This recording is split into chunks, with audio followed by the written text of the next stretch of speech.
AP liquor స్కామ్లో ఏం జరుగుతుంది? సాక్ష్యాలు, ఆధారాలు సిట్ అధికారులు సంపాదించగలుగుతున్నారా? ఇప్పటిదాకా రాజకీయ నాయకులే పేరు, దాంట్లో అధికారులు పేర్లు బయటకు వచ్చాయి, వాళ్ళని అరెస్ట్ చేయడం జరిగింది. ఇక రీసెంట్గా నిన్న తెలిసింది, సిట్ అధికారులు కనిపెట్టింది స్టూడెంట్స్. ముఖ్యంగా చూసుకుంటే కనుక ఐఐటి స్టూడెంట్స్ను కూడా వాళ్ళు టార్గెట్ చేసుకున్నట్లు కనిపిస్తుంది. ఐఐటి ఖరగ్పూర్, ఐఐటి చెన్నైలో చదివినటువంటి విద్యార్థుల చేత షెల్ కంపెనీలు పెట్టించి ఈ లిక్కర్ స్కామ్లో ఇరికించారు. చదువుకున్న కొందికి జ్ఞానం పెరగాల్సింది పోయి కేవలం ఈజీ మనీ కోసం ఐఐటిలో చదువుకున్నటువంటి వాళ్ళు కూడా ఈ లిక్కర్ స్కామ్లో భాగం అయ్యారు అని అంటే నిజంగా అది జగన్మోహన్ రెడ్డి గారికే చెల్లినట్లు అనిపిస్తుంది. ఎందుకంటే చదువుకున్న స్టూడెంట్స్కి వాళ్ళకి ఐఐటి అంటే క్యాంపస్ సెలక్షన్స్లో మంచి ఉద్యోగాలు వస్తాయి. అలాంటిది వాళ్ళు అక్కడి నుంచి బయటకు వచ్చేసి రాజ్ రెడ్డి కూడా ఐఐటి స్టూడెంటే, కానీ ఏం చేశారు? లిక్కర్ స్కామ్లో ఆయనే ప్రధాన నిందితుడు. A1గా బయటకు వెళ్ళడం, A1గా లోపలికి వెళ్ళడం జరిగింది. అయితే ముఖ్యంగా చూసుకుంటే కనుక ఈ రాజ్ రెడ్డి నిజాలు చెప్పకుండా, రాజ్ రెడ్డి అని కాదు, ఈ లిక్కర్ స్కామ్లో ఎవరినైతే అరెస్ట్ చేశారో వాళ్ళందరూ నిజం చెప్పకుండా తెలియదు, మర్చిపోయాము అని చెప్పి తప్పించుకునే ప్రయత్నమే చేస్తున్నారు. మరి వాళ్ళ దగ్గర నుంచి ఆధారాలు ఎలా సేకరించాలి, నిజాన్ని ఎలా రాబట్టాలి అని చెప్పి కూడా సిట్ అధికారులు తీవ్రంగా ప్రయత్నం చేస్తున్నారు. వాళ్ళకి లై డిటెక్టర్ పరీక్షలు కూడా చేసే ఆలోచనలో ఉన్నారు. కోర్టులో వేస్తారు అని చెప్పి కూడా తెలుస్తుంది. అప్పుడే వాస్తవాలు బయటకు వచ్చే అవకాశం ఉంది. మరి ఈ లిక్కర్ కేసుకు సంబంధించి ఇంకా ఎలాంటి వాస్తవాలు బయటకు వచ్చే అవకాశం ఉండొచ్చు? అసలు నిందితుడి దగ్గరికి ఈ లిక్కర్ కేసు తీసుకు వెళ్ళగలదా అనే దాని గురించి ఇవాళ డిబేట్లో చర్చించుకుందాం. డిబేట్లో మనతో పాటు పాల్గొనడానికి ప్రముఖ రాజకీయ సామాజిక విశ్లేషకులు అప్పసాని రాజేష్ గారు స్టూడియోలో ఉన్నారు. అలాగే ప్రముఖ అడ్వకేట్ ముప్పాళ్ళ సుబ్బారావు గారు, అలాగే మోక ఆనంద్ సాగర్ గారు, టీడీపీ అధికార ప్రతినిధి. నమస్కారం సార్, అందరికీ గుడ్ మార్నింగ్. సార్ రాజేష్ గారు, ముందుగా మీరు చెప్పండి, ఈ లిక్కర్ స్కామ్కి సంబంధించి ఇందాక నేను చెప్పినట్లు అధికారులు వెళ్ళిపోయారు, ఇప్పుడు స్టూడెంట్స్ను కూడా దీంట్లో ఇన్వాల్వ్ చేశారు. అసలు ఈ లిక్కర్ స్కామ్ తేలే అవకాశం ఉండొచ్చు అంటారా? ముందుగా ప్యానెల్లో ఉన్న పెద్దలు, అలాగే మహాన్యూస్ వీక్షకులందరూ కూడా శుభోదయం. ఇవాళ ఐఐటి గ్రాడ్యుయేట్స్ని, అంటే వాళ్ళనేదో వాళ్ళు నోట్లో వేలు పెడితే కొరకలేని పిల్లల్ని తీసుకొచ్చి, అమాయకుల్ని తీసుకొచ్చి దీంట్లో వాళ్ళేమో ఇన్వాల్వ్ చేయాలి. ఆ ఐఐటియన్స్కి కూడా వాళ్ళ చదువు పరిజ్ఞానాన్ని ఉపయోగపెట్టుకొని వాళ్ళకి దక్కే కెరీర్ కన్నా చాలా షార్ట్ స్పాన్లో, చాలా షార్ట్ కట్గా ఆర్థికంగా ఎదగటానికి ఆస్కారం ఉంటుంది. అలా ఎదిగినా కూడా వాళ్ళ సమాజం ఏ విధంగా సంపాదించామనేది ఎవరు పరిగణలోకి తీసుకోవట్లే, ఎంత సంపాదించామనేది పరిగణలోకి తీసుకుంటా ఉన్నారు. ఇవాళ జగన్మోహన్ రెడ్డి గారి మీద నమోదైన కేసులు దాదాపుగా దశాబ్దం పైగా, అంటే నాకు స్పెసిఫిక్గా చెప్పాలి అని అంటే ఆయనకి బెయిల్ దక్కి వాటికి 11 సంవత్సరాలు 8 నెలల 5 రోజులైంది. 2013 సెప్టెంబర్ 23వ తారీఖు ఆయనకి బెయిల్ దక్కింది. మరి అంత సుదీర్ఘకాలం తన మీద నమోదైన అంత సీరియస్ ఎలిగేషన్స్ని, అన్ని కేసుల్ని ఆయన కనీసం విచారణ స్టేజ్కి కూడా రాకుండా ప్రొలాంగ్ చేయగలుగుతూ ఉన్నప్పుడు ఆయనతో సెయిల్ అయితే రేపటి రోజున మనకు కూడా వచ్చే ముప్పేమీ ఉండదు.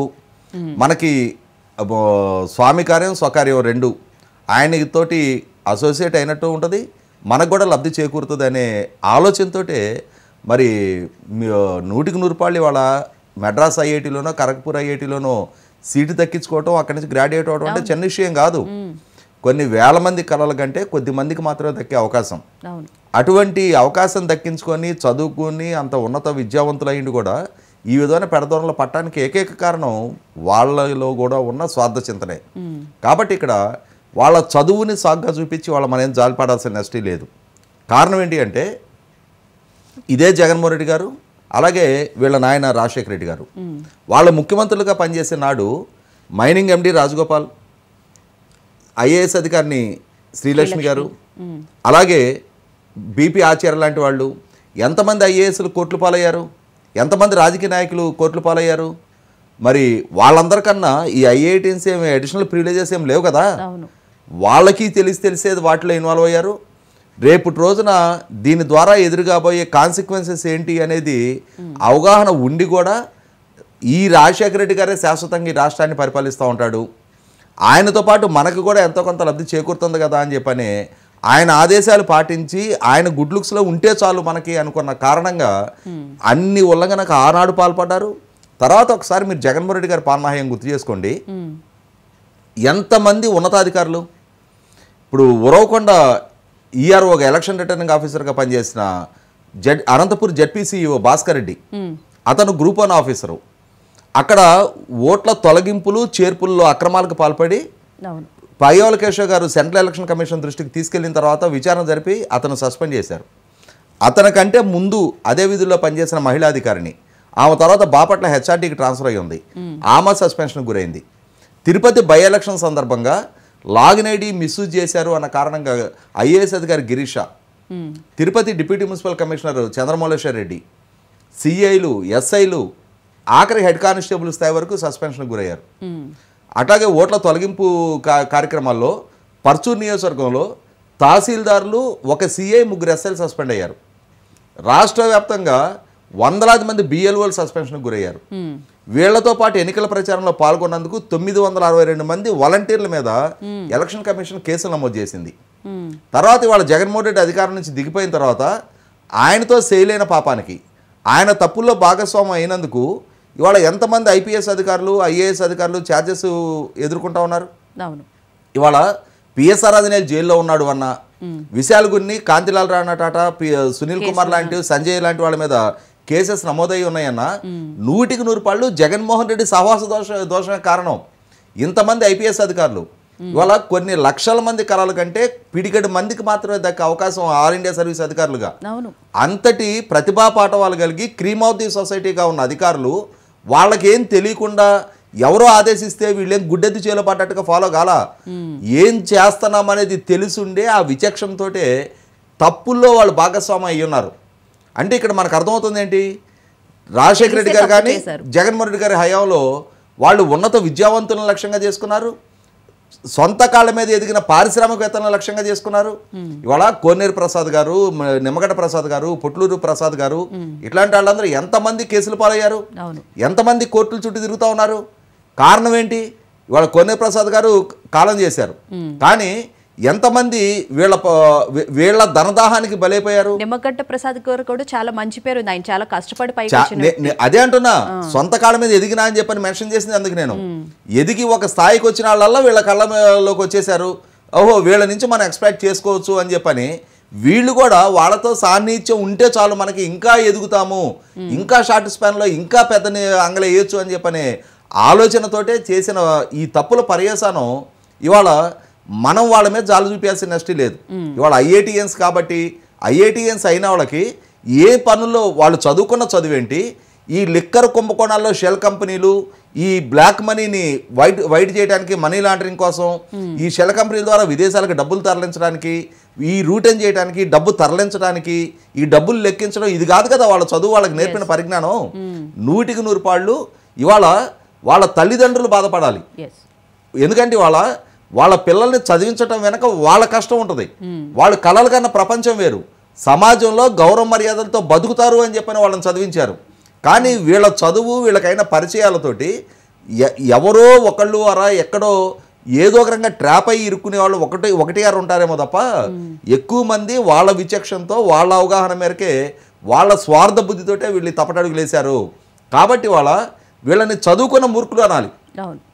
చదువు సంజలు లేనాడు, మన అయ్యగారు చెప్పారు కదా, మన యజమాని చెప్పాడు కదా అని చెప్పని గుడ్డిగా ఫాలో అయ్యే వాళ్ళైతే వాళ్ళకి అవగాహన లేదు, వాళ్ళ అమాయకత్వంతో వాళ్ళు ఇరుక్కున్నారు అని చెప్పని అనుకోవచ్చు. ఇంతటి చదువుకున్న వాళ్ళు కూడా రేపటి రోజున భవిష్యత్తుని, అంటే ఇవాళ ఐఐటిఎన్ అని అంటే ఐఐటి నుంచి గ్రాడ్యుయేట్ అయిన ఒక ఇంజనీర్ అని అంటే జాతి నిర్మాణంలో వాళ్ళది ఏదో ఒక స్థాయిలో వాళ్ళ రోలు ఉండాలి. అటువంటి వాళ్ళు అందుకనే క్రీమ్ ఆఫ్ ది సొసైటీని సమాజం నుంచి వెలికి తీయటం కోసమే జాతీయ స్థాయి విద్యా సంస్థలు ఏర్పాటు జరిగింది. అటువంటి వాటిల్లో చదువుకున్న వాళ్ళు ఈ జాతి నిర్మాణంలో ఉపయోగపడాలి. లేదు అని అంటే వాళ్ళకున్న పరిజ్ఞానంతో విదేశాల్లో అయినా సరే మంచి మంచి అవకాశాలు దక్కుతాయి.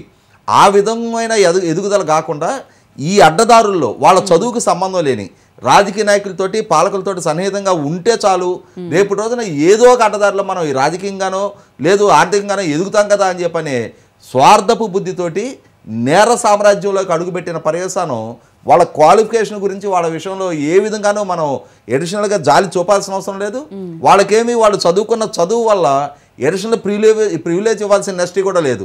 వాళ్ళకేమో అడిషనల్ ఇమ్యూనిటీ దక్కదు చట్టం నుంచి. అవును. తప్పులో భాగస్వాములైనందుకు ఆ డబ్బు తరలించిన వాహనం డ్రైవ్ చేసిన డ్రైవర్కి ఏ స్థాయి శిక్ష పడుతుందో దాంట్లో భాగస్వాములైన వీళ్ళకి కూడా అదే స్థాయి శిక్ష పడి తీరాలి. రైట్. అసలు ఈ కేసుకు సంబంధించి రోజుకొక విషయం అయితే బయటకు వస్తుంది. రైట్. సుబ్బారావు గారు good morning sir. Sir good morning. నా మాట వినిపిస్తుందా మీకు? వినిపిస్తుందమ్మా. సార్ ఏంటి సార్ ఈ లిక్కర్ కేసుకు సంబంధించి రోజుకొక ట్విస్ట్ అయితే జరుగుతూ ఉంది.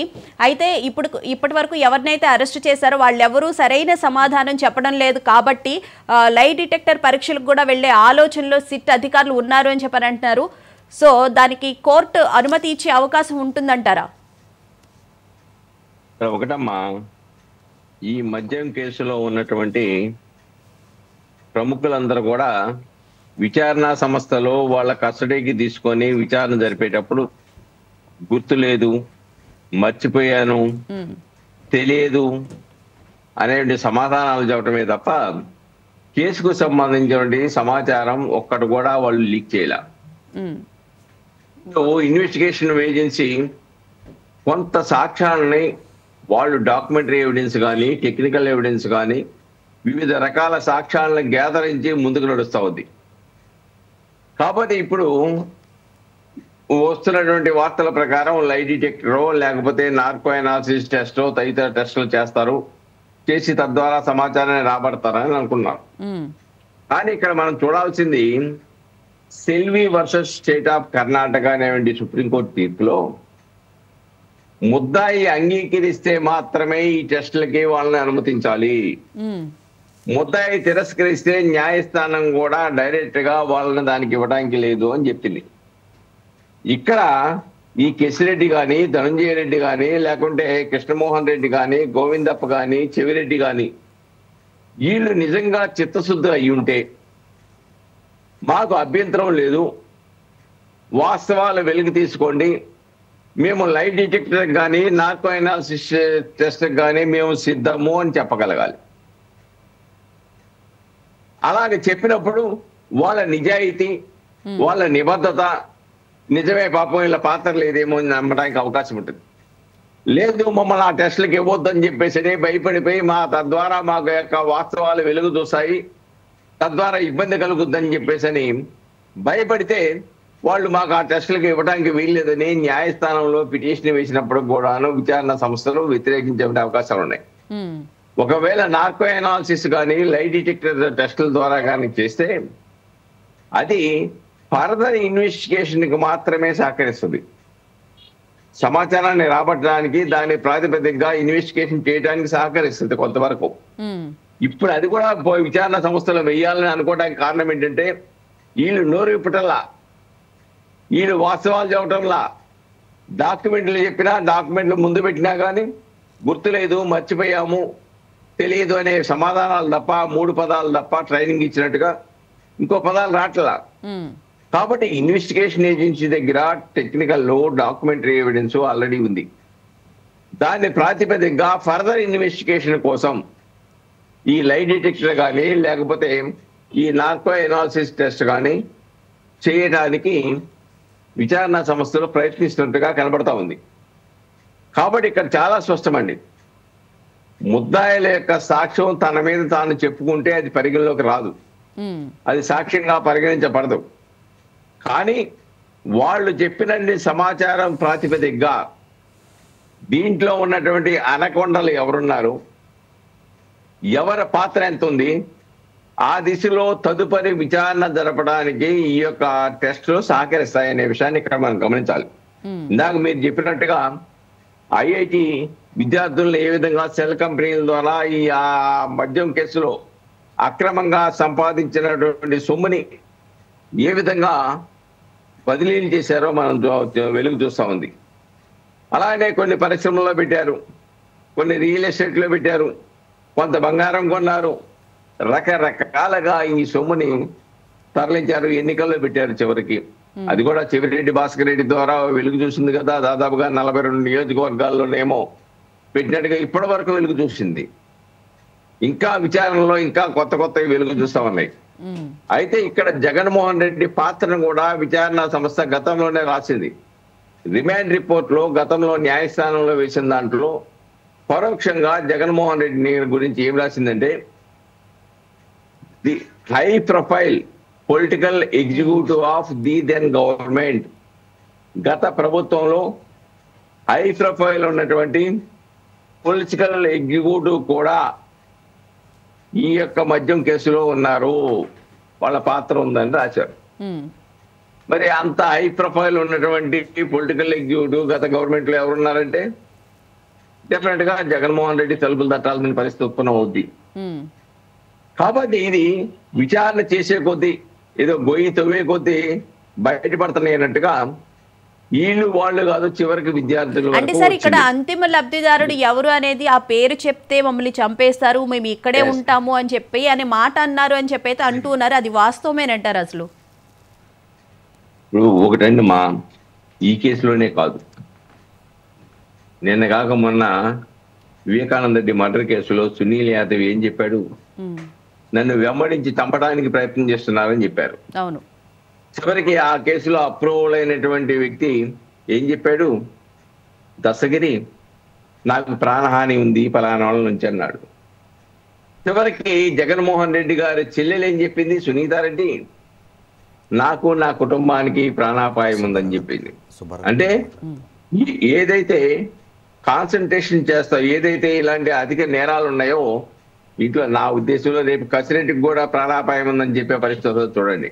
ఆల్రెడీ చెప్పినట్టే మనకి ఇన్ఫర్మేషన్ వస్తూ ఉన్నది. మీతో రాజేష్ గారు ఒకసారి మాట్లాడతారంట సార్. నమస్కారం అండి. నమస్తే రాజేష్ గారు. ఇప్పుడు మనకి గతంలో రాజ్ కేశిరెడ్డి జగన్మోహన్ రెడ్డి గారే స్వయంగా ప్రభుత్వానికి పార్టీకి కూడా ఫండ్ సమకూరే విధంగా మద్యం పాలసీని తయారు చేయమన్నారు అని చెప్పని ఇచ్చిన ఆదేశాల ప్రకారమే మేము సమావేశాలు ఏర్పాటు చేశామని చెప్పని స్టేట్మెంట్ ఇచ్చాడు కదా. అంటే ఇవాళ ప్రైవేటు వ్యక్తుల చేత మద్యం పాలసీని తయారు చేయించిన పాలకుడిగా జగన్మోహన్ రెడ్డి గారి రోల్ ఎస్టాబ్లిష్ అయిపోయినట్టే కదా ఆల్రెడీ. అవునండి, అందులో సమస్య లేదండి. అందుకే కదా ఇన్వెస్టిగేషన్ ఏజెన్సీ కూడా డైరెక్ట్ గా పెడితే, నా ఉద్దేశం ఏంటంటే డైరెక్ట్ గా పెడితే ముందస్తు వెళ్ళిపోతాడేమో అని చెప్పేసి అని ఇండైరెక్ట్ గా ఆ పదాన్ని వాడేది. High profile political executive of the then government అంటానికి కారణం కూడా అదే అని నేను అప్పుడే చెప్పుకొచ్చాను. కాబట్టి ఇక్కడ డెఫినెట్ గా ఒకటి వాస్తవం ఏంటంటే, ముద్దాయి చెప్పినటువంటి సాక్ష్యం పోలీసు వాళ్ళ దగ్గర చెప్పింది చెల్లదు, కానీ దాని ప్రాతిపదికగా విచారణ చేసుకొని తద్వారా ఏమైనా కానీ ఆ మెటీరియల్ ఏమైనా వస్తే డెఫినెట్ గా ఆ మెటీరియల్ ఏదైతే ఉందో దాన్ని సాక్ష్యంగా పరిగణించడం జరుగుతుంది. కాబట్టి ఇదంతా కూడా ఇన్వెస్టిగేషన్ జరుపుకోవడానికి, ఎందుకంటే వీళ్ళెవరు సహకరించలా, ఈ కిషిరెడ్డి కానీ లేకపోతే కృష్ణమోహన్ రెడ్డి కానీ ధనంజయ రెడ్డి కానీ వీళ్ళెవరు కూడా విచారణకు సహకరించాల. కానీ విచారణ సంస్థ చాలా టాక్టిఫుల్ గా టెక్నికల్ ఎవిడెన్స్ తీసుకుంది, అన్ని చెల్ల కంపెనీలు తీసుకుంది, ఎవరైతే బంగారు వర్తకులు ఉన్నారో వాళ్ళ దగ్గర సాక్ష్యాలను సేకరించింది. కాబట్టి దీంట్లో ఎలాగ మార్పులు జరిగినాయి మొత్తం కూడా టెక్నికల్ అండ్ డాక్యుమెంటరీ ఎవిడెన్స్ ని విచారణ సంస్థ సేకరించి దగ్గర పెట్టింది. కాకపోతే మరింత సమాచారం వస్తుందేమో వీళ్ళ నుంచి, లై డిటెక్టర్ కానీ లేకుంటే నార్కో ఎనాలిసిస్ టెస్ట్ కానీ చేస్తే మరింత సమాచారాన్ని రాబట్టవచ్చు అని చెప్పేసి ప్రయత్నంలో భాగమే తప్ప విచారణ సంస్థ దగ్గర పూర్తి సమాచారం ఉంది. డెఫినెట్ గా అనకొండల్ని టచ్ చేయకుండా ఈ కేసు ముగింపు జరగదనేది వాస్తవం. రైట్. కాబట్టి డెఫినెట్ గా ఈ confession statement before police not admissible అనేది చట్టంలో స్పష్టంగా ఉంది. కానీ వాళ్ళు చెప్పిన దాని ప్రాతిపదికగా ఏమైనా ఆధారాలు కానీ డాక్యుమెంటరీ ఎవిడెన్స్ కానీ ఇంక్రిమేటింగ్ ఎవిడెన్స్ కానీ ఏదైనా లభ్యమైతే ఆ పార్ట్ ఆఫ్ ది సీజర్ ఏదైతే ఉందో అది మట్టుకి అడ్మిసిబుల్ గా ఉంటుంది. కాబట్టి ఏదేమైనప్పుడు కూడాను టెక్నికల్ ఎవిడెన్స్ ని డాక్యుమెంటరీ ఎవిడెన్స్ ని కాదని, అలానే సర్కమ్స్టాన్షియల్ ఎవిడెన్స్ ని కాదని వీళ్ళు ఎక్కడికి వెళ్ళే అవకాశాలే లేవు. డెఫినెట్ గా అనకొండ తలుపులు తట్టబోతుంది అనేది వాస్తవం అండి. రైట్. ఆనంద్ సాగర్ గారు, గుడ్ మార్నింగ్ సార్. నమస్తే మేడం. నమస్తే అండి. ఇప్పుడు ఈ లిక్కర్ కేసుకు సంబంధించి రకరకాల ట్విస్టులు అయితే వస్తూ ఉన్నాయి. ఇప్పుడు సార్ చెప్పినట్లు అనకొండ దాకా వెళుతుంది అని చెప్పని అంటున్నారు. మరి సిట్ ఆ విధంగా విచారణ ఎంత లోతుగా చేయాల్సిన అవసరం అయితే కనిపిస్తూ ఉంది. మరి అధికారులకి ఫుల్ సపోర్టు ప్రభుత్వం తరపు నుంచి వస్తుందని చెప్పి అనుకోవచ్చా? మీకు ప్యానల్ ఉన్నటువంటి పెద్దలకి హృదయపూర్వక నమస్కారం మేడం. ఇప్పుడు సిట్టు చెప్పాల్సింది తేల్చాల్సింది ఇంకేముంది మేడం. ఆల్రెడీ పబ్లిక్ టాక్ ఏంటంటే గత 5 ఏళ్ల జగన్మోహన్ రెడ్డి పరిపాలనలో మద్యం వ్యాపారం చేసుకున్నాడు జగన్మోహన్ రెడ్డి, వేల కోట్లు సంపాదించాడు అనేది పబ్లిక్ టాక్. ఏ లిక్కర్ షాప్ దగ్గర నిలబడి ఆ రోజుల్లో ఒక 10 నిమిషాలు చెవుకి వింటే ఆ తాగుబోతులు మాట్లాడుకునే మాటలు కూడా అవే. అప్పుడు ఆ రోజుల్లో హాట్ టాపిక్ అదే. ఈ చెత్త మందు తెచ్చి మా ముఖాన్ని పడేస్తున్నాడు, 10 రూపాయల మందుని 300 అమ్ముకుంటున్నాడు, మా ప్రాణాలు తీస్తున్నాడు, డబ్బంతా దోచేస్తున్నాడు అనేది ఓపెన్ సీక్రెట్ కదా మేడం. అది అంటే ప్రభుత్వం అంటే కొంత యంత్రాంగం ఉంటుంది, ఫార్మాలిటీస్ ఉంటాయి. అందులో సిట్టు వేశారు, సిట్టు దర్యాప్తు జరుగుతుంది. వాళ్ళు ఎంత దర్యాప్తు చేసినా ఏం చేసినా ప్రజా దర్యాప్తులో జగన్మోహన్ రెడ్డి లిక్కర్ దోపిడీదారుడు, లిక్కర్ స్కామ్ లో నెంబర్ 1 ముద్దాయి జగన్మోహన్ రెడ్డి. ఇందులో సందేహం లేదు. ఇది ప్రజావాక్కు.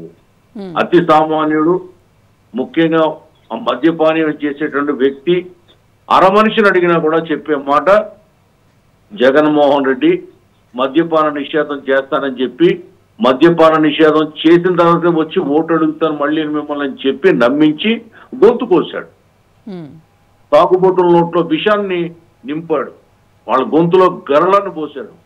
30 లక్షల మంది ఆ మద్యం తాగి అనారోగ్యం పాలయ్యారు, 30,000 మంది చనిపోయారు ఆ చీపు లిక్కరు, ఆ కల్తీ మందు తాగి. ఇంతకంటే దారుణం ఏం కావాలండి? కల్తీ మందు అమ్ముకుని కోట్లు వేల కోట్లు సంపాదించాడు ఒక ఆరోపణ అయితే, ఒక నిజమైతే, ఆ మందు తాగి 30 లక్షల మంది అనారోగ్యం బారిన పడ్డారు. కిడ్నీలు పోయాయి, లివర్లు పోయాయి, హార్ట్ అటాక్ వచ్చింది, పక్షవాతం వచ్చింది, నరాలు దెబ్బతిన్నాయి, మైండ్ క్లాట్ అయింది, బ్రెయిన్ క్లాట్ అయింది. ఇటువంటి జబ్బులు పాలైన వాళ్ళు అనేక మంది కోకొరలు, సామాన్యులు. మరి అది అంత కూడా కదా, ఇంతమందిని అనారోగ్యం పాలు చేసినోడు, 30,000 మంది చావుకు కారకుడైనటువంటి జగన్మోహన్ రెడ్డి ముద్దాయి, మొదటి ముద్దాయి. అతను తీసుకెళ్లి లోపల వేయాల్సినటువంటి పరిస్థితి అప్పుడు ఉంది, ఇప్పుడు ఉంది, ఎప్పుడు ఉంటుంది. ఇందులో అతను తప్పించుకునే పరిస్థితి లేదు. అయితే ఏదో పల్లెటూరులో గ్రామీణ జానపదాల్లో ఒక సామెత ఉంది, ముద్దాయి ముడిపప్పు జడ్జి కుక్కురికాయ అని ఒక సామెత ఉంది. అలాగా జగన్మోహన్ రెడ్డి ఈ ఒక ముడిపప్పులాగా అతను చేయని నేరం అంటూ లేదు.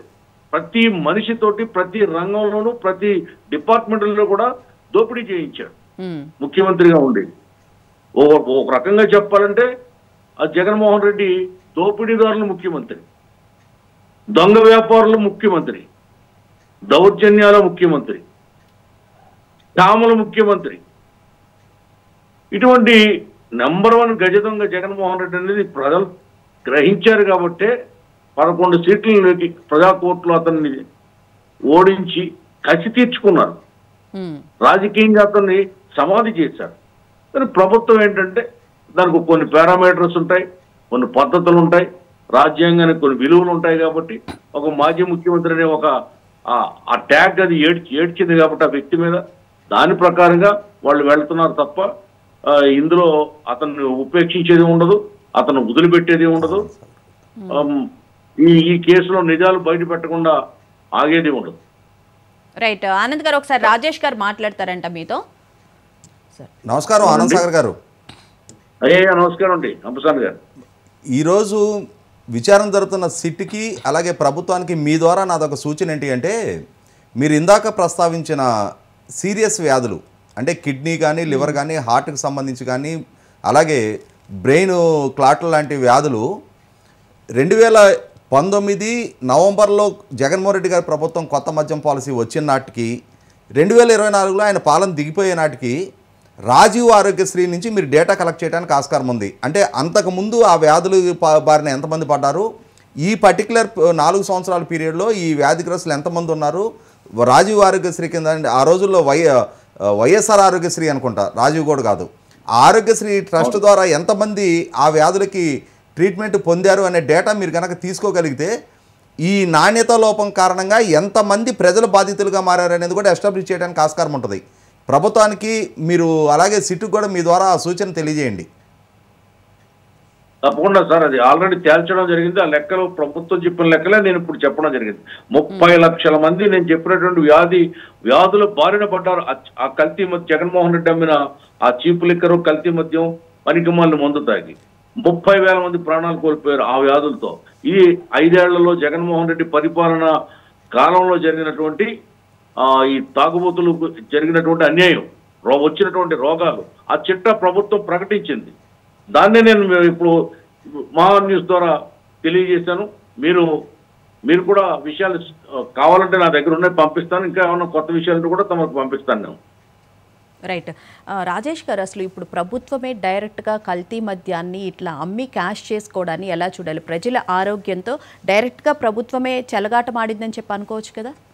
ఇక్కడ 100% ప్రభుత్వ పాలసీలో ఉన్న లోపాల గురించి ఆల్రెడీ అతని ప్రమేయాన్ని, ప్రభుత్వాన్ని, ముఖ్యమంత్రి గారి ప్రమేయాన్ని ఎస్టాబ్లిష్ చేయడానికి చాలా డాక్యుమెంట్ ఎవిడెన్స్ ఉంది. ఇప్పుడు ఫర్ ఎగ్జాంపుల్ మనం ఇవాళ విద్యాశాఖ ద్వారా యూనిఫాము, కిట్లు లాంటివి పంపిణీ చేస్తున్నారు పిల్లలకి. ఆ పంపిణీ చేసే వెండర్స్ ఎవరైతే ఉంటారో వాళ్ళకి ఆ కాంట్రాక్ట్ ఇవ్వాలి అని అంటే కొన్ని గైడ్ లైన్స్ ఫాలో అవుతారు. అంటే ఇంత లార్జ్ స్కేల్లో సప్లై చేయగలిగే పొటెన్షియాలిటీ వాళ్ళకు ఉందా, వాళ్ళు ఎన్ని సంవత్సరాల నుంచి వ్యాపారంలో ఉన్నారు, వాళ్ళ దగ్గర ఉన్న ప్రోడక్ట్ క్వాలిటీ ఎలా ఉంది, వాళ్ళు ఆఫర్ చేస్తున్న రేట్ ఏంటి, ఇవన్నీ అసర్టైన్ చేసుకున్నాక కానీ టెండర్కి ఎలిజిబిలిటీ క్రైటీరియా ఫిక్స్ చేయరు. అంటే ఆ బెంచ్ మార్క్ మీట్ అవడానికే ఈ స్టాండర్డ్స్ అన్నీ మీట్ అయిన వాళ్ళే ఆ టెండర్లో పార్టిసిపేట్ చేయాలనేది నిబంధనలు ఉంటాయి. మరి ఏపీ బెవరేజెస్ కార్పొరేషన్ ద్వారా డిస్టిలరీ నుంచి మద్యం కొనుగోలు చేయడానికి కూడా ఆ డిస్టిలరీకి ఉన్న అనుభవం, వాళ్ళు ఉత్పత్తి చేస్తున్న ఆ ప్రోడక్ట్ నాణ్యత, ఇవన్నీ కూడా పరిగణలోకి తీసుకోవాలి కదా. 2019 నవంబర్ నెలలో కొత్త మద్యం పాలసీ అనౌన్స్ అయితే ప్రభుత్వం ద్వారా, ఆ తర్వాత డిసెంబర్ 2వ తారీఖు అదాన్ డిస్టిలరీ అనే కంపెనీ రిజిస్ట్రేషన్ అయింది. అంటే గవర్నమెంట్ పాలసీ అనౌన్స్ అయ్యే నాటికి ఆ కంపెనీ అసలు ఎగ్జిస్టెన్స్లో కూడా లేదు. అటువంటి కంపెనీకి ఓన్ డిస్టిలరీ కూడా లేదు. వాళ్ళకి 1600 కోట్ల రూపాయల కొనుగోలు ఒప్పందాలు బెవరేజెస్ కార్పొరేషన్స్ ఖరారైనాయి. ఎందుకు ఖరారైనాయి? అటువంటి కంపెనీని ఎందుకు ఎంటర్టైన్ చేశారు?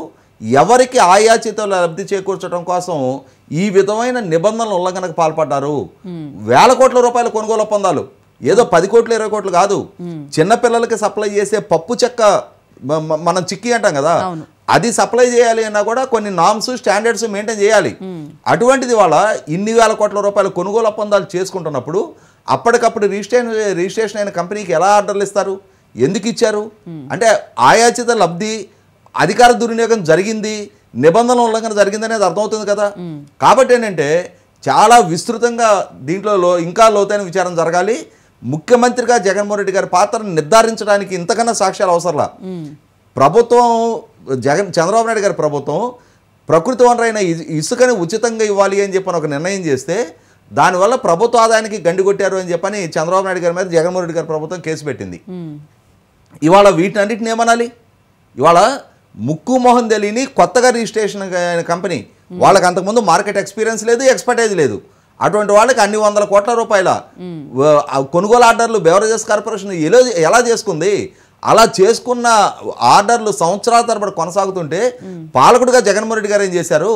ఇక్కడ మీరు గమనించుకుంటే ఈ మొత్తం కుంభకోణంలో పాలసీ డిజైన్ చేయడానికి ఒక రాజ్యసభ సభ్యుడు విజయసాయిరెడ్డి ఇంట్లో సమావేశాలు కావటం ఏంటి? ఒక రాజ్యసభ సభ్యుడు, ఒక లోక్సభ సభ్యుడు, ఒక డిస్టిలరీ యజమాని, జగన్మోహన్ రెడ్డి గారి పిఏ, జగన్మోహన్ రెడ్డి గారి పిఎస్, ఐటీ అడ్వైజర్. అంటే ఇక్కడ సహజంగా పాలసీ డిజైన్ అనేది ఎక్కడ జరుగుతుంది? సచివాలయంలో ఆ మంత్రిత్వ శాఖలో పాలసీ డిజైన్ జరగాలి.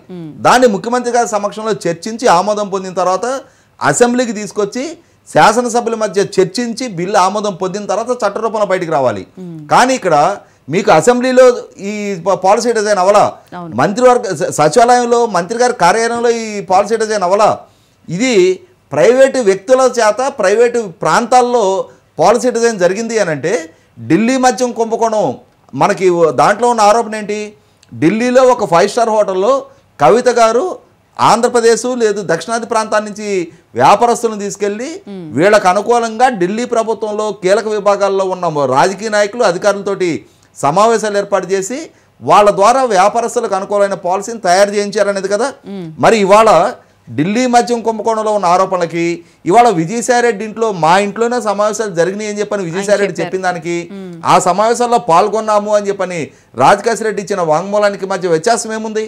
కాబట్టి వాళ్ళ అక్కడ ముఖ్యమంత్రితో సహా అరెస్టులు జరిగాయి. ఇవాళ జగన్మోహన్ రెడ్డికి ఏం అడిషనల్ ప్రివిలేజెస్ అడిషనల్గా తలకేం కొమ్ములు లేవు. 100% ఢిల్లీ మద్యం కుంభకోణంలో ఏ విధంగా అయితే ప్రైవేటు వ్యక్తుల ప్రమేయంతో ప్రభుత్వ పాలసీ డిజైన్ అయిందో అదే విధంగా ఆంధ్రప్రదేశ్ రాష్ట్రంలో కూడా ప్రైవేటు వ్యక్తులు చర్చించుకొని డిజైన్ చేసిన పాలసీని జగన్మోహన్ రెడ్డి గారి ప్రభుత్వం ఎగ్జిక్యూట్ చేసింది, 5 సంవత్సరాలు అమలు చేసింది.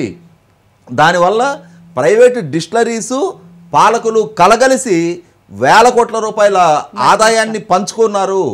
ఇప్పటి వరకు మనకు జరుగుతున్న విచారణ మొత్తం కూడా బెవరేజెస్ కార్పొరేషన్ అధికారికంగా డిస్టిలరీస్ దగ్గర నుంచి కొనుగోలు చేసిన మద్యం మీద అందిన మామూళ్లే. కానీ ఇవాళ చంద్రబాబు నాయుడు గారి ప్రభుత్వం అసెంబ్లీకి సబ్మిట్ చేసిన వైట్ పేపర్లో 654 షాపుల్లో నాన్ డ్యూటీ పెయిడ్ లిక్కర్ అమ్మారు. అంటే ప్రభుత్వానికి ₹1 కూడా పన్ను చెల్లించకుండా డిస్టిలరీస్ నుంచి డైరెక్ట్గా షాపులకు సప్లై చేసి ఆ అమ్మిన ₹100 మొత్తానికి మొత్తం డిస్టిలరీసు ఆఖరికి అక్కడ షాపులో పనిచేసిన సేల్స్ బాయ్ దగ్గర నుంచి అక్కడ స్థానికంగా ఉన్న ఎక్సైజ్ అధికారులు, రాజకీయ నాయకులు, పాలకులు అందరూ కలగలిసి చేసిన నెట్వర్క్ అది. ఆ దిశగా ఇంకా విచారణ జరగాల్సిన అవసరం ఉంది. ఇవన్నీ క్వాంటిఫై చేస్తే ఢిల్లీ మద్యం కుంభకోణం కన్నా కనీసం 10 రెట్ల ఎక్కువ 100 కోట్లు, ఇది 1000 కోట్లు ఉంది. అక్కడ ప్రభుత్వానికి 2600 కోట్ల ఆదాయానికి నష్టం కలిగించారని చెప్పని ఆరోపణలు అక్కడ. అంటే 100 కోట్ల రూపాయలు ఆ విధంగా వ్యాపారస్తులకు అనుకూలంగా పాలసీ తయారు చేయడానికి 100 కోట్లు మామూలు ఇచ్చారు. కానీ ఆ విధంగా వ్యాపారస్తులకు అనుకూలంగా పాలసీ తయారు చేయడం వల్ల ఢిల్లీ ప్రభుత్వానికి 2600 కోట్ల రూపాయల నష్టం వచ్చింది అనేది ఆరోపణ. ఇవాళ జగన్మోహన్ రెడ్డి గారి ప్రభుత్వ హయాంలో ఈ నాన్ డ్యూటీ పెయిడ్ లిక్కర్ అమ్మటం వల్ల ఎన్ని వేల కోట్ల రూపాయల ప్రభుత్వ ఆదాయానికి గండిపడింది, అది ఇంకా క్వాంటిఫై అవ్వాల్సి ఉంది. దానికోసం ఈ డిస్టిలరీస్ ఎన్ని గంటలు పనిచేసాయి, ఎంత పవర్ కన్జ్యూమ్ చేశాయి, వాళ్ళ ద్వారా ఉత్పత్తి అయ్యి బెవరేజెస్ కార్పొరేషన్కి ఎంత సప్లై అయింది, వాళ్ళు ఆ ప్లాంట్ ఇన్ని గంటలు పనిచేస్తే ఎంత ఉత్పత్తి అవ్వాల్సి ఉంది, ఆ మిగిలిన క్వాంటిటీ ఏమైంది అనేది నిర్ధారణ జరుగుతుంది. కాబట్టి ఏంటంటే ఇప్పటి వరకు మనకి నిర్ధారణ అయింది. ఇప్పటి వరకు మనం వింటున్న అంకెలు చాలా చిన్న అంకెలు. ఇంకా అసలు లోతైన విచారణ ఇంకా అసలు లోతైన సమాచారం బయటికి రావాల్సింది చాలా ఉంది. రైట్. సుబ్బారావు గారు, ఇందాక రాజేష్ గారు చెప్పినట్లు అసలు లిక్కర్ పాలసీకి సంబంధించే వాళ్ళు తీసుకొచ్చిన పాలసీనే చాలా తప్పులు తడకగా ఉన్నట్లు, అది ప్రైవేట్గా వాళ్ళు కూర్చుని డిస్కస్ చేయడం, అసలు సంపూర్ణ మద్య నిషేధం అమలు చేస్తామని అధికారంలోకి వచ్చినటువంటి వైసీపీ ప్రభుత్వం తీరా చూస్తే కొత్త పాలసీని తీసుకురావడం, ఉన్న పాలసీని తీసేసి అది తమకి డబ్బులు వచ్చే విధంగా రూపొందించుకోవడాన్ని అసలు ఎలా చూడాలి? ఇక్కడ ఒకటి మేడం గారు, ఆల్రెడీ జగన్మోహన్ రెడ్డో లేకుంటే సజ్జల రామకృష్ణారెడ్డో వాళ్ళు చెప్పేది ఏంటంటే అసలు వీళ్ళకి సంబంధం ఏంటి, మద్యం దానికి దీనికి సంబంధం లేని వాళ్ళని ధనంజయ రెడ్డిని, కృష్ణమోహన్ రెడ్డిని, లేకుంటే గోవిందప్పని ఇలాంటి వాళ్ళందరినీ పెట్టారు అని చెప్పి చెప్తున్నారు. సమస్య అక్కడ వచ్చింది. ఎక్సైజ్ మినిస్టర్ తో సహా సంబంధం లేకుండా ప్రభుత్వ కార్యాలయాల్లో కూర్చొని నిర్ణయాలు తీసుకోకుండా సొంత ఇళ్లలోనూ లాడ్జీల్లోనూ కూర్చొని చేశారు కాబట్టి ఈ అక్రమాలు జరిగాయి అనేది ఒక ప్రధానమైన ఆరోపణ. కాబట్టి చాలా స్పష్టం. రెండోది వాళ్ళు ఏం చెప్తున్నారంటే పాపం వీళ్ళంతా కూడా కృష్ణమోహన్ రెడ్డి, గోవిందప్ప, లేకపోతే ధనంజయ రెడ్డి, కేసిరెడ్డి వీళ్ళంతా కూడా పాపం అమాయకులు, వీళ్ళకేమి సంబంధం లేదు, ఈ యొక్క మద్యంలో జరిగిన మార్పుల గురించి, మద్యంలో ఉండే ట్రాన్సాక్షన్ గురించి వీళ్ళకేమి అసలు ఏమి తెలియదు, పాపం అమాయకులు అని చెప్తున్నారు. జగన్మోహన్ రెడ్డి గారిని, సజ్జల రామకృష్ణారెడ్డి గారిని ఒకటే ప్రశ్నిస్తున్నా. 2025వ సంవత్సరంలో supreme court Amlesh Kumar versus state of Bihar అనే కేసులో చాలా స్పష్టంగా చెప్పింది, నార్కో ఎనాలిసిస్ టెస్ట్ ని ముద్దాయిలు స్వచ్ఛందంగా మాకు చేయండి అని చెప్పి అడిగే హక్కు ఉంది.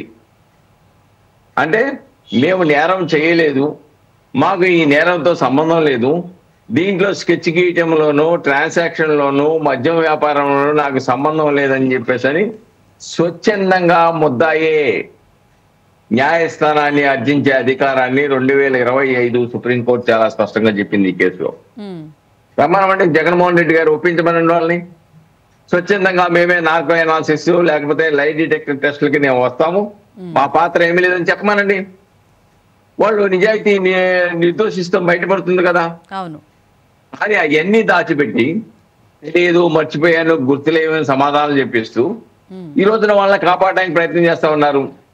అసలు ధనంజయ రెడ్డి ఎవరు, కృష్ణమోహన్ రెడ్డి ఎవరు? జగన్మోహన్ రెడ్డికి కుడి ఎడమలు. అలానే గోవిందప్ప ఎవరు? భారతిరెడ్డి గారి యొక్క వ్యాపార లావాదేవీల్లో, ఆర్థిక లావాదేవీలో ఒక సీనియర్ చార్టర్డ్ అకౌంటెంట్ ఆయన.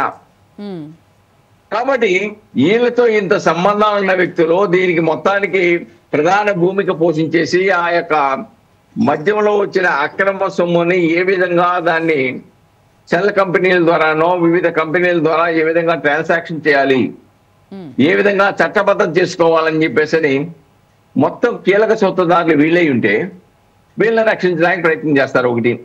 రెండోది, ఇక్కడ ఓన్లీ నాన్ డ్యూటీ సంబంధించిందే కాదండి, వీళ్ళు నగదు రూపేనా కూడా కోట్లాది రూపాయలు, దాదాపు 98 కోట్లు ఏదో ఉన్నట్టుంది, దాదాపు కోట్లాది రూపాయలు నగదు రూపేనా బదిలీ చేశారు, డిజిటల్ రూపేనా కాకుండా. అక్కడ అక్రమం జరిగింది. కొంతమంది ఆల్రెడీ స్టాండర్డ్ కంపెనీలకు ఇవ్వాలని, అసలు స్టాండర్డ్ కంపెనీలను తొలగించింది వాళ్ళు అడిగినటువంటి పర్సంటేజీ అధికంగా ఇవ్వలేము అన్నారు కాబట్టి వాళ్ళని తొలగించి ఈ యొక్క పనికిమాలిన ఏమి లేనటువంటి ప్రాథమికమైన పరిజ్ఞానం లేనటువంటి కొత్తగా వచ్చిన కంపెనీలకి ఆ పర్సంటేజ్ అంగీకరించారు కాబట్టి అలాంటి వీళ్ళు కోరినటువంటి పర్సంటేజ్ ఇమ్మని వాళ్ళకి ఇచ్చారు. వీళ్ళ ఆలోచన ద్వారానే అక్రమంగా ఏ విధంగా మద్యంలో చేయాలి. ఒకటండి, జగన్మోహన్ రెడ్డి గారు మద్యాన్ని రద్దు చేస్తామని చెప్పి మేనిఫెస్టోలో పెట్టాడు. మహిళలకి వాళ్ళ కుటుంబాలను బాగు చేస్తామని. చివరికి అధికారంలోకి వచ్చిన ఏం చేశాడు? 15 సంవత్సరాల పాటు ఏమో మద్యం మీద వచ్చే ఆదాయాన్ని తాకట్టు పెట్టి తెచ్చుకున్నాడు. అంటే దాని అర్థం ఏంటి అంటే పర్మనెంట్ గా మేము మద్యాన్ని నిషేధించము, ఇక్కడ తాకట్టు పెట్టాము దీన్ని అని చెప్పి చెప్పడమే కదా. జగన్మోహన్ రెడ్డి గారిని విపరీతమైన ఆరోపణలు, దాని ద్వారా ఎన్నికల్లో గెలవాలనుకున్నాడు. అక్రమ మద్యం మీద వచ్చేటువంటి అక్రమ సంపాదన ద్వారా ఎన్నికల్లో గెలవాలనుకున్నాడు చెప్పారు. 11 సీట్లకు పరిమితం చేశారు అనేది వాస్తవం. ప్రతిపక్ష హోదా కూడా నువ్వు అనర్హుడు అని చెప్పేసి నిర్ధారించారు. ఇక్కడ స్పష్టం ఏంటంటే already investigation agency already ED కూడా దీంట్లో ఎంటర్ అయింది. ఎందుకంటే కామన్ గా దీంట్లో మనీ లాండరింగ్ కూడా జరిగిందనేది వాళ్ళ దృష్టికి వచ్చిన అంశం కాబట్టి డెఫినెట్ గా అక్కడ ఈడీ కానీ ఇక్కడ సిట్ కానీ ఈ 2 విచారణలో మొత్తం వెలుగు చూస్తాయి. ఇది దేశ చరిత్రలోనే అత్యధిక కుంభకోణంగా పోతుంది అనేది వాస్తవం అండి. కాబట్టి కొంత జాప్యం జరగవచ్చు. ఎవరికి చట్టాన్ని నుంచి తప్పించుకోవడం సాధ్యం కాదు, కానీ జాప్యం చేసుకోవడానికి అవకాశం ఉంది. ఎందుకంటే ఇందాక రాజేష్ గారు చెప్పినట్టుగా ఆల్రెడీ 11 సిబిఐ కేసులు, 9 ఈడీ కేసులు, దాదాపుగా 2012-13 సంవత్సరాలలో ఛార్జ్ షీట్లు వేసినా ఇప్పటికి రాలేదు. ఆయన ఒకటే చెప్తున్నాడు, పాపం వాళ్ళు చేసినటువంటి అవినీతిలో ఉన్న ముద్దాయిలకి మనోధైర్యాన్ని ఒకటి ఇస్తా ఉన్నాడు. ఆయన చేయబోయే వాళ్ళకు కూడా ఇస్తా ఉన్నాడు. నేను ఈ నేరాలలో నా మీద ఉన్న 20 నేరాలు సిబిఐ కానీ ఈడీ నేరాల్లో 16 నెలల పాటు జైల్లో ఉన్నాను. తర్వాత ఏమైంది? నేను ముఖ్యమంత్రి అయ్యాను, కాబట్టి మీరు కూడా అవినీతి చేయండి పరోక్షంగా ప్రోత్సహిస్తా ఉన్నాడు. ఆర్థిక ఉగ్రవాదంలోకి అడుగు పెట్టండి అంటున్నాడు. నేరాలు చేయడానికి సంసిద్ధండి, మీకు ఆర్థిక ఉగ్రవాదుల మీద కఠిన చర్యలు తీసుకోవాలి అని చెప్పి అంటూ ఉన్నారు. కానీ సామాన్యులు వెళితే ఒకలాగా, ఇలా ఆర్థికంగా బలంగా ఉన్న వాళ్ళు లోపలికి వెళ్తే ఒకలాగా, ప్రభుత్వం కూడా అలానే ట్రీట్ చేస్తుంది. ముఖ్యంగా కోర్టుల విషయంలో నమ్మకం పోయే పరిస్థితి అయితే వస్తుంది. ముఖ్యంగా చూసుకుంటే మనకి ఈ మధ్య కాలంలోనే గాలి జనార్దన్ రెడ్డి కేసు చూస్తే కనుక అది ఒక ఉదాహరణగా కూడా మనం చెప్పుకోవచ్చు. ఏమంటారు సార్? ఒకటమ్మా, మీరు అన్నది వాస్తవం, 100% వాస్తవం. ఎందుకంటే ఆర్థిక బలం, అంగబలం, అధికార బలం ఉన్న వాళ్ళకి చట్టం చుట్టంలాగా వ్యవహరిస్తుందనే అభిప్రాయం సామాన్య ప్రజానీకంలో వస్తున్నమాట వాస్తవం. న్యాయ వ్యవస్థ కూడా దీన్ని గతంలో లాగా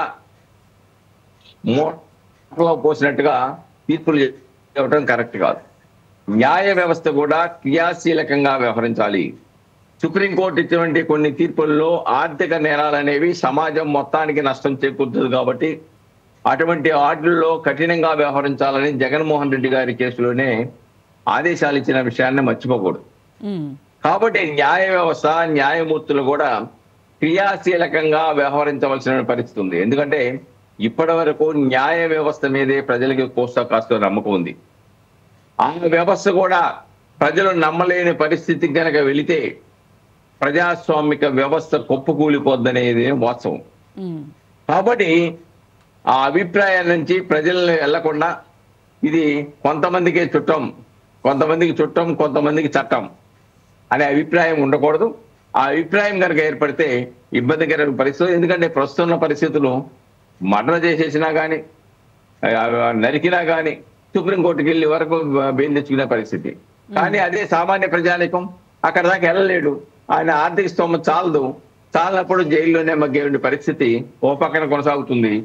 ఆర్థిక నేరగాళ్ళు లేదంటే ఓపెన్ గా మర్డర్ చేసి కుట్రపూరితంగా హత్యలు చేసి రాజకీయ ఆధిపత్యం కోసం హత్య చేసిన వాళ్ళు సుప్రీంకోర్టు దాకా వెళ్ళి ఎవరు అరెస్ట్ చేయకుండా ఆటంకపరుస్తూ చేసే విధానం కనబడతా ఉంది. ఇక్కడ చాలా స్పష్టం మేడం గారు. ఈ రోజు చంద్రబాబు నాయుడు గారు చూశాను ఏదో అన్నారు, Vivekananda Reddy murder case further investigation గత సంవత్సర కాలంగా జరగటంలా. గతంలో ఏం చెప్పారు?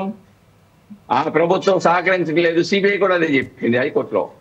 ఆ ప్రభుత్వం సహకరించలేదు, ఆ పోలీసులు సహకరించలేదు, మేము చేయలేకపోతున్నాము, మా మీద తప్పుడు కేసులు పెట్టున్నారని న్యాయస్థానానికి వాపోయారు ముందు. కానీ ఈ రోజు కూటమి ప్రభుత్వం వచ్చిన తర్వాత సిబిఐ ఎందుకు వివేకానంద రెడ్డి మర్డర్ కేసులో గత సంవత్సరం 1 నెలల వరకు నుంచి ఎందుకు అడుగు పెట్టలేదు, విచారణ ఎందుకు ముందుకు సాగడం లేదు అనేది ఈ రోజున ఈ రాష్ట్ర ప్రజలు ప్రశ్నిస్తా ఉన్నారు. కాబట్టి డెఫినెట్ గా వివేకానంద రెడ్డి మర్డర్ కేసులో పెట్టాలి. అంతేకాదండి, ఈ మద్యం కేసులో కానీ వివేకానంద రెడ్డి మర్డర్ కేసులో కానీ ఏవైతే ఆర్థిక నేరాల్లో సాక్ష్యాలుగా ఉన్న ఎవరైతే ఉన్నారో లేకుంటే ముద్దాయిలు కూడా ఈ ఆర్థిక నేరాలని సహకరిస్తూ ఇన్వెస్టిగేషన్ ఏజెన్సీకి సహకరిస్తా ఉన్నారో వాళ్ళందరికి కూడా ప్రభుత్వం రక్షణ కల్పించాలి. లేకపోతే వాళ్ళ ప్రాణాలకు కూడా ముప్పు ఉన్నదనే విషయాన్ని ఇక్కడ ప్రభుత్వం గమనించి చర్యలు తీసుకోకపోతే వాళ్ళు చేసిన నేరాల్లో సాక్ష్యాలు లేకుండా చేయడానికి కూడా వాళ్ళ నేర ప్రవృత్తి ఉపయోగపడుతుందనే విషయాన్ని ఇక్కడ మనం గమనించాలి మేడం గారు. కాబట్టి డెఫినెట్ గా సాక్షులకు రక్షణ కల్పించాలి. మద్యం కేసులో కెసిరెడ్డి లాంటి వాళ్ళకో లేకుంటే ఈ మద్యం కేసులో సహకరించే వాళ్ళకు కూడా డెఫినెట్ గా రక్షణ కల్పించాలి. ఈ 2 కేసుల్లో సాక్షులకు రక్షణ కల్పించకపోతే, ఎందుకంటే సునీల్ యాదవ్ ని వెంటబడ్డారండి మొన్న వివేకానంద రెడ్డి మర్డర్ కేసులో. పాపం వాడు తప్పించుకొని తిరిగాడు. తప్పించుకొని వెళ్ళిపోయి బాబోయ్ ఎస్పీ దగ్గర ఫిర్యాదు ఇచ్చాడు, నాకు రక్షణ కల్పించమని. అంటే ఎటువంటి భయానక ప్రభుత్వం మారినా వాళ్ళ చేష్టలు మారలేదు. ఇంకా మేము ప్రభుత్వంలో ఉన్నాము, మమ్మల్ని ఏమి చేయలేని ఒక అహంకార భావంతో ఉన్నారు. కాబట్టి చట్టాన్ని ధిక్కరించే వాళ్ళు, చట్ట వ్యతిరేక చర్యలకు పాల్పడే వారి పట్ల ప్రభుత్వం నిష్పక్షపాతంగా కఠినంగా వ్యవహరించకపోతే శాంతి భద్రతల సమస్య ఉత్పత్తి ఏర్పడుద్ది. తద్వారా రాష్ట్ర అభివృద్ధికి పరిశ్రమలు లేకుండా, ఐటీ సంస్థలు లేకుండా, పెట్టుబడిదారులు లేకుండా అడ్డంకి పెట్టడానికి కావాల్సిన ఒక కుట్రపూరిత ఆలోచన అయితే మాజీ జగన్మోహన్ రెడ్డి లేకుంటే ఆయన పార్టీ వాళ్ళు ఆలోచన చేస్తున్నారనే విషయాన్ని ఇక్కడ మనం గమనించాలండి. రైట్. ఆనంద్ గారు, అసలు ఈ విషయాలన్నీ చూస్తూ ఉంటే సినిమాల ప్రభావం రాజకీయాల మీద ఉంటుందా, రాజకీయాల ప్రభావం సినిమా మీద ఉంటుందా అనేది అర్థం కాని పరిస్థితుల్లో అయితే ఉంది. అంటే దానికి కోరిలేషన్ ఉన్నట్లు కనిపిస్తుంది. అంటే మేడం, సినిమా అనేది చాలా పవర్ఫుల్ మాధ్యమం కదండి. సినిమా ప్రతి సామాన్యుడి మీద ఒక బలమైన ముద్ర వేసినటువంటి రంగం అది సినిమా రంగం. ఎందుకంటే ఆ రోజుల్లో మహానటుడు అన్నగారు ఎన్టీ రామారావు గారు సినిమాకి సామాన్యుని కనెక్ట్ చేశారు. ఆయన వేసిన పాత్రలో ఆయన తీసిన చిత్రాలు ఆ ప్రజల గుండెల్లోకి చచ్చుకుపోయాయి. కాబట్టి సినిమా ప్రభావం అనేది సమాజం మీద అప్పటి నుండి ఇప్పటి వరకు చాలా బలమైనటువంటి ముద్ర వేసినటువంటి వాస్తవం అది. కానీ మనలాంటి వాళ్ళం సినిమాల్లో మంచిని తీసుకుంటాం. ఒక కృష్ణుడు పాత్రో, రాముడు పాత్రో, లేకపోతే ఒక మంచి సోషల్ ఎలిమెంట్ తో తీసిన సినిమాలు తీసుకుంటాం. వీళ్ళు యాంటీ సోషల్ ఎలిమెంట్ సినిమాలు తీసుకుంటున్నాడు. ఆ డైలాగులు చెప్తాడు, రప్పా రప్పా డైలాగ్ తప్ప మరి సినిమాల్లో సమాజానికి సందేశాన్ని ఇచ్చే అనేకమైనటువంటి డైలాగులు ఉన్నాయి, అనేకమైన పాటలు ఉన్నాయి. దేశం అంటే మట్టి కాదు, దేశం అంటే మనుషులే అని చెప్పి అన్నగారు సినిమాలో పాట ఉంది. ఆ పాట తీసుకోవడం అయినా అంటే మంచి డైలాగులు సినిమాలో కోకోలాలు ఉన్నాయి, సమాజంలో మార్పు తీసుకొచ్చే డైలాగులు ఉన్నాయి. కానీ ఇతనేం తీసుకుంటున్నాడంటే రప్ప రప్ప కోసేస్తామని డైలీ తీసుకుంటే ఏ పుట్టలో దూరే పాము ఆ పుట్టలో దూరుతుంది. ఇతని ప్రవృత్తి, ఇతని నైజం పీకలు కోయడం, ప్రాణాలు తీయడం, ఫ్యాక్షనిజం, రక్తపాతం. అంటే ఎందుకన్నానంటే ఈ లై డిటెక్టర్ పరీక్షలకి సంబంధించి మనకు ఎప్పుడో గతంలోనే వచ్చినటువంటి సూపర్ సినిమాలో చూపించడం జరిగింది. అబద్ధం చెప్తే ఇట్లా, అంటే అది కామెడీగా అయినప్పటికీ కూడా ఇట్లా చెయ్యొచ్చు అనే ఒక విషయాన్ని ప్రజలకి ఆ విధంగా కూడా తెలిసింది కదా మేడం. ఇప్పుడు ముప్పాళ్ళ గారు సీనియర్ అడ్వకేట్, కానీ ఆయన కోర్టుకు వచ్చే ముద్దాయిల కంటే ఆయన కంటే తెలివైన ముద్దాయిలు వస్తారు కోర్టుకి. అంటే దొంగ పోలీస్ కంటే, అడ్వకేట్ కంటే, చట్టానికంటే ఎక్కువ తెలివితేటలతో ఉంటాడు. ఆ తెలివితేటలే జగన్మోహన్ రెడ్డికి అతని ముఠాకి ఉన్నాయి. అంటే తప్పు చేసి ఎలా తప్పించుకోవచ్చు, చట్టాన్ని ఎలా బురుడి కొట్టించవచ్చు, కోర్టులను ఎలా మోసం చేయొచ్చు, కేసులను ఎలా నీరు గార్చొచ్చు, పక్కదారి పట్టించవచ్చు. ఇవాళ చూడండి, సంవత్సరం అయింది కూటమి ప్రభుత్వం వచ్చి, వాళ్ళ ఛానల్లో కూర్చొని జూపుడు లాంటి జుగుప్సాకరమైనటువంటి వ్యక్తులు ఏ విధమైనటువంటి సీన్లు క్రియేట్ చేస్తున్నారండి. అసలు ఈ 1 year లో పరిపాలన లేదు, శాంతి భద్రత లేదు, పథకాలు లేవు, సంక్షేమం లేదు, అభివృద్ధి లేదు, ప్రభుత్వం జీరో, ఫెయిల్ అయిపోయింది. ఇవాళ రీకాల్ ఎన్నికల మేనిఫెస్టో, చంద్రబాబు నాయుడు గారి మేనిఫెస్టో అని చెప్పి ఓ ప్రోగ్రామ్ ఇచ్చి ప్రజల్లోకి వెళ్ళమని చెప్తున్నాడు. అంటే వాళ్ళు ఒక వల విసిరి ప్రభుత్వాన్ని, తెలుగుదేశం పార్టీ కూటమి శ్రేణుల్ని ఆ ముసుగులోకి, ఆ వలలోకి లాగుతున్నారు. మనం ఆ వలలో పడిపోతున్నాం, ఆ డిబేట్లకు వెళ్తున్నాం. రాష్ట్రంలో నిజంగా ఇప్పుడు ఇవన్నీ మరుగున పడిపోతున్నాయి. ఈ సిట్ విచారణలు, చీప్ లిక్కర్ విచారణలు, ఈ తిరుపతి లడ్డు విచారణలు, ఆ విచారణలు, ఈ విచారణలు అన్నీ కూడా మన వివేకానంద మర్డర్ కేసు, ఇవన్నీ మరుగున పడిపోతున్నాయి, జాప్యం జరుగుతున్నాయి. చాలా బాధగా ఉందని ప్రతి ఒక్కరు మాట్లాడుతున్నారు.